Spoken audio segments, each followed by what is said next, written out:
This project takes place at an apartment complex in Bundang, Seongnam, South Korea. Today we'll show you the process of resurfacing the asphalt after completely milling the old one. In this project, we faced three major challenges. Let's see what they were and how we tackled them. First challenge: a complex work environment. The parking lot in this apartment complex isn't a simple, straight layout. It's a much more complex structure. Since the asphalt paving machines we use are quite large, this complicated layout made the movement of equipment very challenging. This means we had to work against the clock because asphalt needs to be laid quickly before it cools down.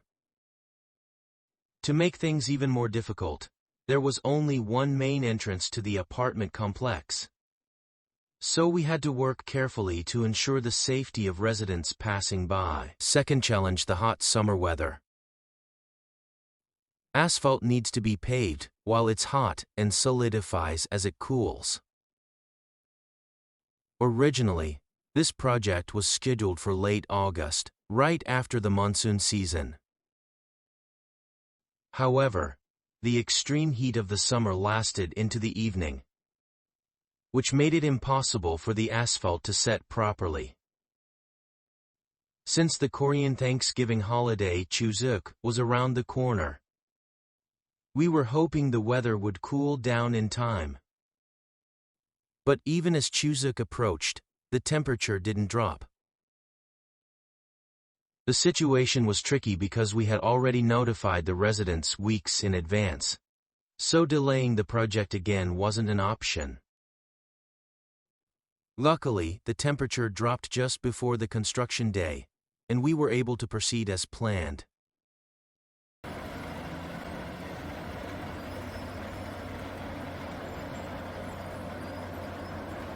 Now you're looking at the milling machine, also known as the W200i Road Cutter.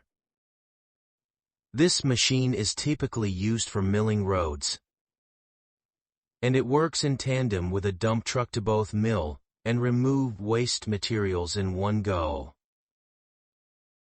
For areas the large equipment can't reach, we use a skid loader with a small cutter attachment.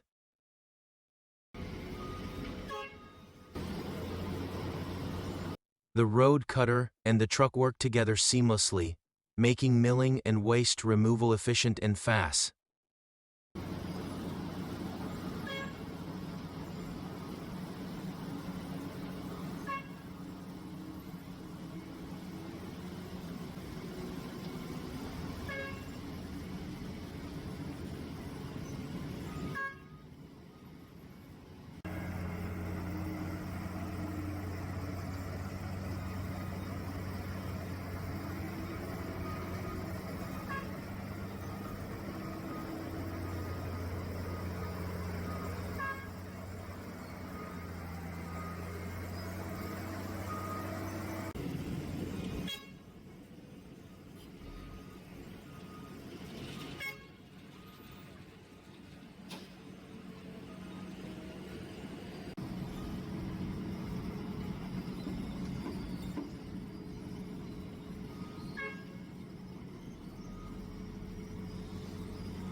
The day after the milling was done, we returned to the site for resurfacing.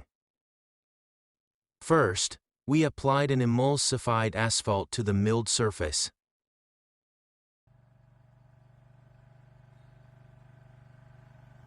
Next, we slowly began the resurfacing using a paver, also known as a finisher.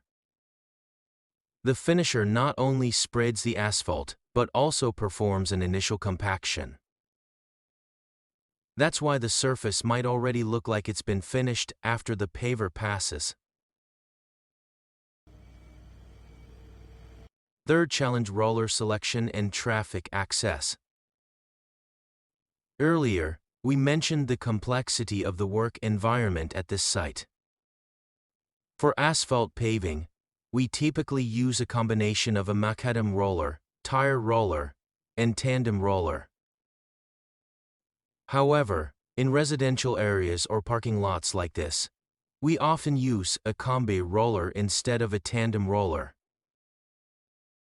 The real challenge, though, comes with the macadam roller. It's incredibly heavy, so after compaction, it must quickly move off the newly laid surface to avoid damage. But in this cramped space, that wasn't feasible. Additionally, with 4 large machines, including the paver, on site, there simply wasn't enough room to operate the macadam roller effectively. As a result, we only used the tire roller and combi roller for this project. Another challenge: no time for asphalt curing. Most apartment complexes in Korea don't allow time for asphalt curing. Asphalt is laid at over 100-212 and hardens as it cools below 40-104. Ideally, the macadam roller's compaction would be crucial in such situations. However, in this case, residents had to move their cars every day during the milling, resurfacing, and line painting processes, so there was no time to allow for curing. We made the best of the situation given the constraints.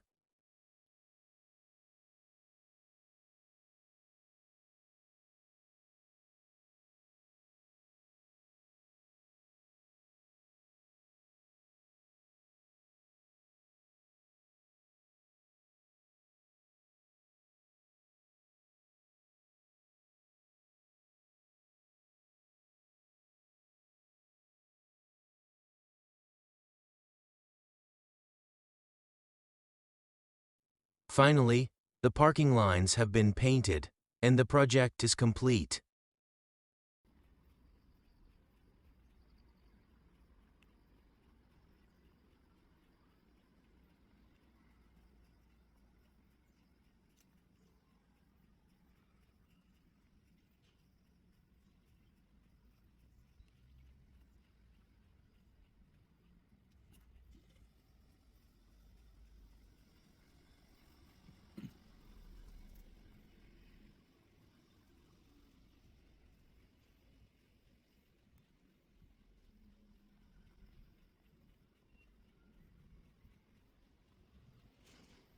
Thank you for watching.